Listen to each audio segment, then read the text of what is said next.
Hey, brand builder, Rory Vaden here. Thank you so much for taking the time to check out this interview. As always, it's our honor to provide it to you for free.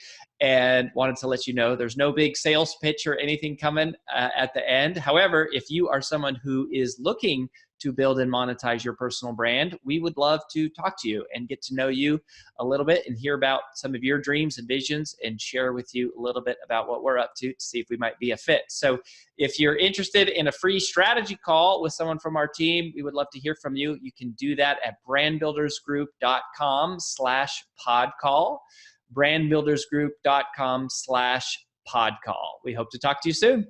Well, I'm breaking down the interview with one of my newer friends, Dr. Mariel Buqué, who is brilliant and genius, and I actually love her work. And it was so fun to get to hear the behind-the-scenes story of how she goes from being this doctor, right, this clinician, this woman who's teaching at Columbia University Medical Center or working at and is a professor, to becoming one of the most powerful or one of the most prestigious online influencers in that community in the world. And what I want to break down for you is there was one specific line that she said that really got me thinking, which is what I want to talk about. And she said, look, for 7 years, I had a steady flow of information. We were just putting information out for 7 years. And I think it's easy to look at somebody like her and go, oh my gosh, like she got lucky. She has a hot topic. She's whatever. The for some reason the world fell in love with her. She's a doctor. She must have connections with all of this. And to overlook the truth, which is that for 7 years, she put out a steady flow of information. 7 years. Let me ask you, how many years has it been since you have steadily, consistently been putting out information? Not sporadically, not once in a while. For how many years have you consistently been putting out information that helps the world at large, that helps your audience? Because if it's not at least 5, you got nothing to complain about, right? I don't want to hear about the algorithm. I don't want to hear about the topic. I don't want to hear about shadow banning. I don't want to hear about too much noise. I don't want to hear about only this type of political agenda or that type of political agenda, or only cute puppy dogs or hilarious comedians or silly entertainment stuff. I don't want to hear about any of that stuff. Like, if you haven't been putting out content consistently, it's on you, right? You can't blame anyone else. It's on you. The tools of the day exist. They're more accessible than ever before. It's cheaper than ever before. It's faster. It's easier. And so the question is, are you showing up? Are you showing up? Are you doing your part? Are you adding value? And this part frustrates me a little bit, because it's easy to say, oh, I'm not that smart. I'm not a doctor. I don't have famous connections. I'm not rich. I don't have private jets, right? I don't have a huge podcast. I don't have friends that have huge podcasts, right? It's so easy to point to all these things and you go, yeah, those things can help. But are you doing your part? Like, are you doing the thing that's in your control? What's in your control is adding value to people's lives day in and day out, over and over, consistently, constantly, never ending. And so I think a big part of what we undervalue, and it's because of virality, and we sort of assume, oh, these people with all these followers, they must have gone viral and like they blew up. And it's like, no, it's consistency. And so I think a lot of this comes down to just being able to outlast your competition, right? And when I say competition, I don't really mean like other people. I mean, can you outlast your fear? Can you outlast your self-doubt? Can you outlast your insecurities? Can you outlast the inconvenience of having to figure out technology? Can you outlast the pain it is and the challenges and the difficulties that come along with getting your message out to the world? If you are a mission-driven messenger, you got to outlast all those things. It's not, and if you're not seeing the success that you want, don't look back and say, oh, the algorithm, or, oh, I don't have the right topic, or, oh, nobody cares about this, or, I don't look this way or that way, or I don't have this. Don't you, like, all of those are excuses. And here's the thing. If you set out on this journey, you said you wanted to change lives. Well, you can change lives at any given moment. No one is stopping you from changing lives, right? Making money is a different thing. You may or may not make money. It may take time. But if you want to change lives, you can push a button and publish. You can push a button and record. You are one button away from literally broadcasting to the entire world. Like, are you doing your part?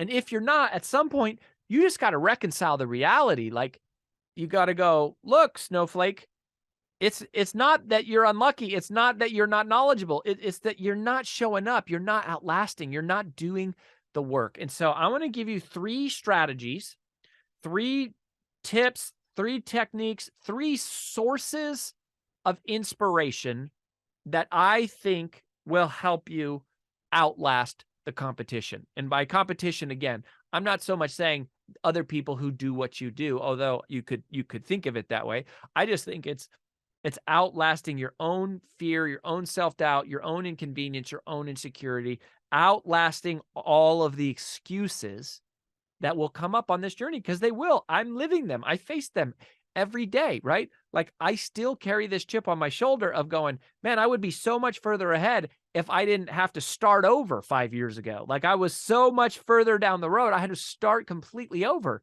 right? So I know what that feels like.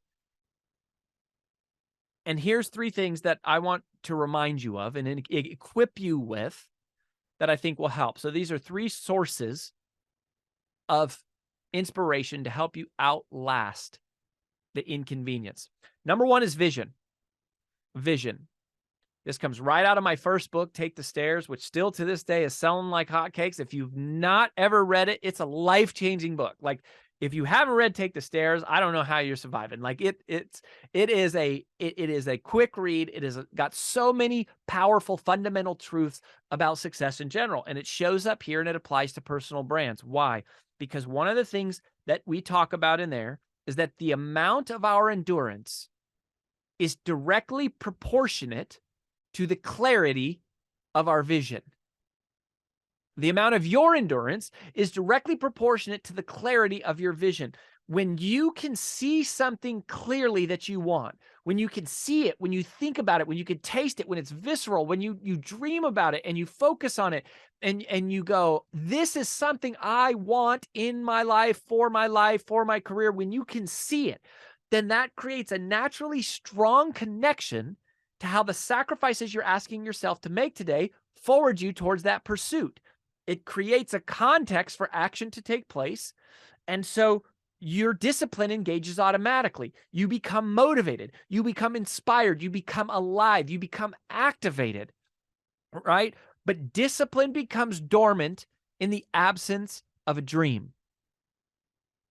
Discipline becomes dormant in the absence of a dream. If you're not dreaming, or you don't have a dream, or you don't dream that often, or you don't dream that clearly, or you're not spending time thinking about it, then there is no reason to make the sacrifice. There is no reason to bear the inconvenience. There's no reason to endure the pain, to navigate the difficulties, right? To survive the setbacks, to conquer the challenges. If there is no vision, there's no reason. That's why the Bible says, if without vision, people perish, because it literally dies. There's no reason to put in that effort, that energy, that work, because there's no payoff at the end. But that payoff is something that exists in your mind. The powerful part is not achieving it in real life. The powerful part is having it exist in your mind, which is something you can create and access today. And it will use, and in your mind will use that to activate your discipline. So what is your vision? And do you spend time thinking about it? And when we talk about vision, we mean think of a picture, a moment in your life that you want to live in the future, right? I tell the story often of like walking through the airport and seeing my book on the bookshelf in the airport with the New York Times bestseller logo like burst on the cover, right? Or being on stage in front of a huge arena, or our house that we live in, right? It was years that I was visualizing this house that I wanted to have. And not so much because I manifested it, right? It's because I saw it and I worked my butt off, and we worked our butts off to where it became real, but I held it out there so that, I mean, yes, I'd like to believe that it's moving towards me, but I was moving towards it, right? And maybe you meet somewhere in the middle. I don't know. Maybe you did manifest it, but I've never manifested anything without working my freaking butt off. Like, I have never thought about something and had it just like something huge, something significant, and just had it show up. Other than one time I did manifest 1 million followers, because I went to bed thinking, I'm going to get 1 million followers. I'm going to get 1 million followers. And the next day, someone dropped off at my house a book called 1 Million Followers. So it wasn't quite what I was going for, but it was 1 million followers, but it wasn't actually 1 million followers. It was a book called 1 Million Followers by Brendan Kane, which is actually a really good book. I really like it. We've had Brendan Kane on the podcast, and so, but you got to have a vision, right? You got to have something you can see that you're moving towards. The second thing is you got to have some good old-fashioned commitment. Good old-fashioned commitment. And this also is in Take the Stairs. We call it the buy-in principle of commitment. And it says the more you have invested into something, the less likely you are to let it fail. The more you have invested into something, the less likely you are to let it fail. That means you should increase your investment, increase your expenditure of time, money, prayer, thoughts, resources, attention. Like, you should increase your investment, because when it's difficult, you're going to tend to run away. That's the natural default and design of the human brain, to keep you safe, which means to run away from pain, to run away from fear, to do what everyone else does, which is to avoid the inconvenient and chase the convenient, chase the easy escalator, right? And what you got to do is you got to be a take the stairs person. You got to be someone that says, no, I'm not going to be like everybody. I'm not going to run away from the pain. I'm not going to run away from the fear. I'm not going to run away from the inconvenience. I'm going to run towards it. I'm going to run into it. I'm going to conquer it. I'm going to be the buffalo. If you've ever heard me tell my buffalo story, which now is like, going all over the internet, which we've been talking about for my entire career, being the buffalo, charging the storm. That is what it takes, is straight up commitment. Because the more money you invest into your dream, the less likely you are just to walk away, right? The more time you've got into it, you're like, I can't just walk away from this. Like, I'm not just going to leave this here. I poured my life into this thing. Like, I poured my life into pursuing it. And that's what it takes, is to set a goal that matters to you so much that when you go all in, the reason it works is not so much because, like, you get lucky because you went all in, or because you figure it out just because you went all in. It's because there wasn't any other option. And so you do it until you find a way, and there's always a way. A lot of times it takes a long time to find the way, but eventually you find the way if you stay committed, and you stay committed by increasing the investment, right? You do more, you spend more time. One of my mentors early on in my career was a guy named Randy Gage, and he said this, and I've always loved this. He said, you should always be the number one investor in your own dream. You should be the number one investor in your own dream. You should be investing, not your boss, not your investors, not the bank, not your rich uncle. You. It's your dream. If you want it bad enough, you put your money on the table. You put your time on the table. You come to the playing field and you put your heart on the field and you say, this is what I want. This is what I'm after, and I'm all in. And if you don't do that, then don't be surprised when it doesn't work out. Like, don't be shocked when you fail. Don't be surprised that you end up give up or you get distracted. And what most people do is they don't quit. They get distracted, and then they quit inadvertently, right? Accidentally. And it's some good old-fashioned commitment. And that leads me to number 3. So the number three force here that you can use, the number 3 source of inspiration to help you outlast the challenges, is service. Service. To me, service is the greatest and most powerful, inspiring force there is. It is getting outside of ourselves and what we want and saying, regardless of what I want, regardless of what I care about, regardless of what I like, regardless of what is convenient for me, I'm going to do whatever I have to do to be of value to somebody else, to enhance their life, to improve their life, to help their situation. My inconvenience is irrelevant. The fact that it is difficult is not something that factors into the consideration. It's not a characteristic of the equation, because what matters is helping other people and making a difference and making an impact. And so, honestly, my well-being in that is sort of ancillary. It's anecdotal. It's irrelevant. It's not a part of what matters when you're living in service. And there is no fear once the mission to serve becomes clear. There is no fear. There is no self-doubt. You're not worried about it because you're not thinking about yourself. You're thinking about the person out there who needs you. And that is what I want you to do. That is how you outlast your competition. You're focused on others and you're going, yeah, this is difficult. Yeah, I don't feel like doing this today. Yeah, I don't like it. Yeah, I don't like the technology. Yeah, this annoys me. Yeah, it's hard. Yeah, I'm investing more money into my business. Yeah, but it matters because it matters to someone else. And your message matters. Your message matters to someone else. Your work matters to someone else.